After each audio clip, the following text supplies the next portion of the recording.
Setelah ada ilmu baru beribadah. Jangan utamakan ibadat daripada ilmu, tapi utamakan ilmu daripada ibadat. Maka tahfidz Quran itu bagus, tapi itu ibadat, bukan ilmu. Anak-anak kecil kita suruh hafal Al-Quran, bagus, tapi hafal Al-Quran itu bukan ilmu, ibadat. Utlubul ilma minal mahdi ilal lahdi. Tidak ada satupun hadis utlumul hifdzal Quran minal mahdi ilal lahdi, itu nggak ada. Carilah penghafal Al-Quran mulai dari ayunan sampai ke liang lahat, itu nggak ada. Atau talabul ilmi, utlubul ilma walau bisin. Tidak ada utlubu ilmal hifdzil Quran walau bisin, itu nggak ada. Kenapa? Karena itu bab ibadah. Mengajari orang untuk bersurban itu bagus. Pakai surban, pakai jubah, kemudian ada wirid ba'da salah, baca istighfar sekian kali, tasbih sekian kali, tahlil sekian kali, itu bagus. Tapi itu ibadah, bukan ilmu. Utamakan ilmu. Yang dianjurkan oleh Nabi, perintahkan si sabi bila umurnya sudah 7 tahun untuk salat, dan ajarilah mereka tata cara salat. Bila pada umur 10 tahun mereka tidak mau salat, pukul. Bukan hafal Al-Quran, karena ini ilmu. Ajari mereka ilmu fikih, ilmu tasawuf, ilmu tauhid. Bila ilmunya sudah ada, baru ajari mereka ibadat. Baru kita ajarkan sama mereka ibadat yang paling penting itu hafal Quran misalnya, atau ibadat yang paling penting itu bersedekah, atau ibadat yang paling penting itu membantu sesama. Itu semuanya mimbabil ibadat, bukan mimbabil ilmu. Ilmu juga ibadat yang paling tinggi, ilmu min afdhali ta'at wa nafaisul awqat. Jadi menuntut ilmu ibadat yang paling tinggi, dan waktu yang dipergunakan untuk menuntut ilmu waktu yang paling mulia. Nah, jadi bukan tidak boleh hafal Al-Quran, tetapi bukan itu yang diutamakan. Utamakan ilmu, kemudian baru ibadah. Bila generasi kecil sekarang sudah menghafal Al-Quran namun tidak ada ilmunya, maka besok mereka akan, kita takut mereka akan menafsirkan Al-Quran dengan menggunakan kamus atau dengan menggunakan buku-buku bacaan yang tidak jelas sanad keilmuan pengarang buku tersebut. Makanya kalau di daerah-daerah Aceh, seperti daerah yang saya pimpin, itu nggak ada hafal Al-Quran. Atau daerah yang besar di Aceh hari ini, kita ambil contoh Belang Belade, Kutakrung, ini daerah Salafiyah, tapi bukan Salafi Wahabi, Salafiyah. Belang Belade, Luk Nibung, Samalanga, Mudi Mesra misalnya, itu nggak ada hafal Al-Quran. Kami dulu nggak diajarkan hafal Al-Quran, tapi kami diajarkan ilmu. Hafal Al-Quran, kalau kita sudah punya ilmu, insya Allah Al-Quran itu terhafal Al-Qurannya. Saya kalau mendengar orang baca Al-Quran itu bisa nyambung, tapi nggak bisa mulai, kecuali inna a'tayna ngangkulallahu ini bisa mulai. Terhafal. Bahkan sekarang ada sebagian pesantren di Aceh yang kelas 7 baru dibolehkan hafal Al-Quran. Dari kelas pertama sampai kelas 6 itu nggak boleh hafal Al-Quran. Apa juga kaji dulu ilmu. Karena kita menghafal Al-Quran, mendahulukan menghafal Al-Quran, besok tidak sanggup menolak syubhat.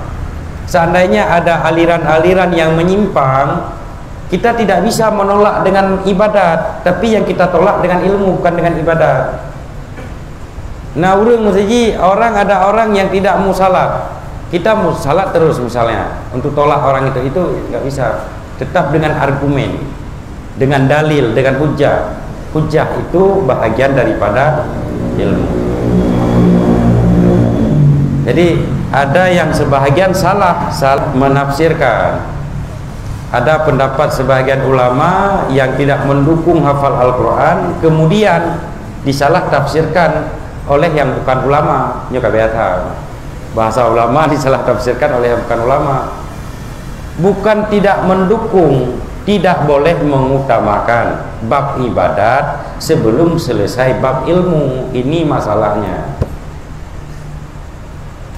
Karena hadis Nabi, seorang alim lebih ditakuti oleh setan daripada 70 orang abid. Abid itu orang beribadah, alim ini orang berilmu. Mumpung kan? Nah, jadi nyangkelegian. Jadi jangan salah memahami. Bahkan di dalam kitab Ihya Ulumuddin itu diceritakan Rasulullah berfirman kepada Nabi Musa, "Wahai Musa, jangan engkau gantungkan kalung emas di leher anjing." Yang bahasa alam Ihya. Artinya jangan engkau memberikan sesuatu kepada orang yang tidak mampu menanggungnya. Tulisan yang paling mulia atau kitab yang paling mulia di dunia ini kitab apa? Kitab yang paling mulia Al-Quran. Al-Quran yang paling mulia. Oleh karena Al-Quran paling mulia, makanya untuk menyentuh dan untuk membaca mempunyai adab-adab tertentu. Sama seperti masjid, rumah yang paling mulia. Orang yang tidak ada air salat nggak boleh sentuh. Orang berjunub nggak boleh sentuh dan nggak boleh baca dan lain-lain, karena paling mulia. Kemudian tadi kitab, sekarang orang yang paling mulia di dunia ini setelah generasi Nabi dan sahabat siapa? Orang yang berilmu. Maka yang mulia ini digantung sama yang mulia. Jangan yang mulia digantung sama. Ini misalnya 7 tahun sudah bisa hafal Al-Quran, sementara bersuci belum mengerti. Misalnya ilmu suci kalau menjid Quran kan hafal juz, dari juz hafal hafal Quran juz hafal kurang kalau juz 8 kalau hafal juz saya hafal. Bersuci belum bisa. Atau umur 15 tahun dia seorang wanita, dia sudah hafal Al-Quran, dia kondisinya dalam keadaan berhaid. Anak itu pun gedam dari lain. Hai anjir baca Quran dengan haid. Mana ada? Ustaz saya nggak bilang nggak boleh. Ustaz saya bilang murajaah aja nggak apa-apa. Kan haid itulah kan. Tidak sanggup menolak syubhat demikian karena kita nggak ada ilmu memang.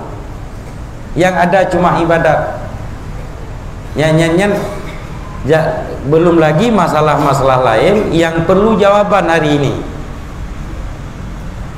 Orang yang sudah bisa hafal Al-Quran sudah wajib kita hormati. Yang jika masalah alam deh, aneh mi apa kita hormati. Yang dia ada tidak peding dia abah orang kau hanya perlu lagi kau perlu ikut. Kenapa Sayyidina Utsman melarang Sayyidina Ali untuk membunuh kelompok Khawarij? Karena Sayyidina Utsman nepegah bahasa Ali, wahai Sayyidina Ali, jangan engkau bunuh mereka, karena mereka itu Quran yang berjalan. Biar saya seorang yang terbunuh daripada mereka Al-Quran itu robek. Yang kok le Al-Quran yang menyakapa orangnya tabale kapri Al-Quran. Dah hormati. Ini banjaran. Yang lucu loh, kadang-kadang anak ini tidak mengerti bahwa yang sedang dihafal ini ibadat yang paling mulia, sehingga bawaannya biasa-biasa saja. Pokoknya ini target hafal, semester ini harus bisa ini, semester ini bisa ini, semester ini ada kayak target. Dia tidak meresapi dan tidak memaknai bahwa ibadat yang sedang dihafal dia itu ibadat yang paling tinggi. Maka hukum menghafal Quran, hukum mendirikan tempat menghafal Al-Quran fardu kifayah. Kalau bahasa sekarang di satu kecamatan satu, itu fardu kifayah, bukan fardu ain. Ini kan lagi-lagi kaji ke fardu ain orang di berapa neron Pak Tafid. Banyak wali murid yang mengantarkan santri ke daerah saya yang bertanya, ada hafalan Quran di sini? Nah, hafal Quran ini, hafal Quran ini. Belum pernah di mana? Juga dalam dakwah di mana? Di sini bukan hafal Al-Quran, tetapi mempelajari isi kandungan Al-Quran dengan belajar nahwu, saraf, mantek, dan ilmu-ilmu yang lain. Jadi bisa menolak syubhat. Besok bukan banyak syubhat yang akan datang. Syubhat, karena sekarang kita hidup di zaman fitnah, di zaman yang tidak jelas mana yang hak dan mana yang batil. Kadang-kadang ada orang tersebut latar belakangnya atau biografi pendidikannya memang seorang syekh besar, seorang ulama besar, bisa baca kitab, bisa dakwah, bisa bahasa Inggris, bisa bahasa Arab, bisa menguasai dunia. Tapi fatwa beliau, fatwa agaknya gepri-gepri Islam. Ada orang yang terpengaruh untuk mengikuti, kenapa? Karena beliau seorang ulama. Jelas le. Ada orang yang tidak mau ikut, ini mau ikut siapa lagi? Yang anak kritim ikutnya untuk nak ikut, yang lain kawan-kawan mandu. Jadi sehingga tidak jelas. Namun pada hakikatnya kita jangan heran dengan orang yang pandai ilmu. Jangan heran, jangan terpengaruh dengan orang yang pandai ilmu. Karena sekarang tidak ada orang yang alim sealim Syekh Bal'am. Kenapa hirana orang baik terpengaruh dengan orang yang alim? Jangan ikuti orang yang pandai berbicara, pandai membaca kitab, tapi ikuti orang yang beramal dengan ilmunya, orang yang cinta kepada ilmu dan kepada agama. Lagi ya. Jadi yang kesimpulan, utamakan bab ilmu daripada bab ibadat. Bukan tidak boleh, boleh. Menyoro jo ba tafid, malam jo babut. Maka seiring.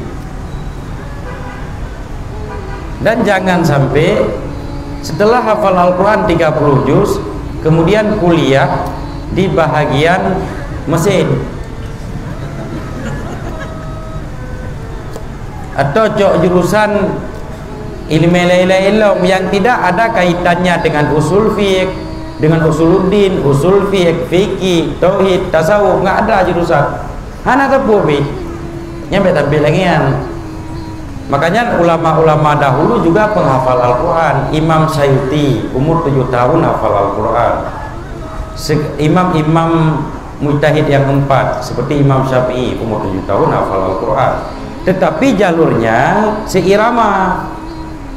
Kecil mereka menghafal Al-Quran, kemudian diantar kepada ulama-ulama, sampai menjadi ulama besar penghafal Al-Quran sih. Kan saya pernah jumpa dengan orang yang sudah hafal Al-Quran 30 juz. Pat menumpang ngalun bak terminal Brunei. Ini pengalaman pribadi. Don tanya, hai anak pegah dro tawadhu, sikapnya tawadhu. Ada teman yang bilang bahwa dia hafal Al-Quran 30 juz.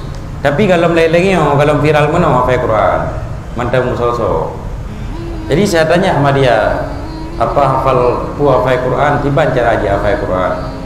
Saya tidak ada kesanggupan untuk menghafal Al-Quran, tetapi yang memberi kesanggupan kepada saya Allah Subhanahu Wa Taala. Tapi capek hafal Al-Quran, bukan capek. Karena kita harus selalu dalam keadaan berwudu. Guru saya bilang, saya harus selalu dalam keadaan berwudu. Dan guru saya bilang, saya tidak boleh ikut perlombaan karena ada unsur rianya, berlawanan dengan Al-Quran. Yang ketiga, saya tidak boleh melihat perempuan yang bukan mahram karena itu dilarang oleh Al-Quran. Tapi kalau lagi saya tanya, di mana hafal Al-Qurannya?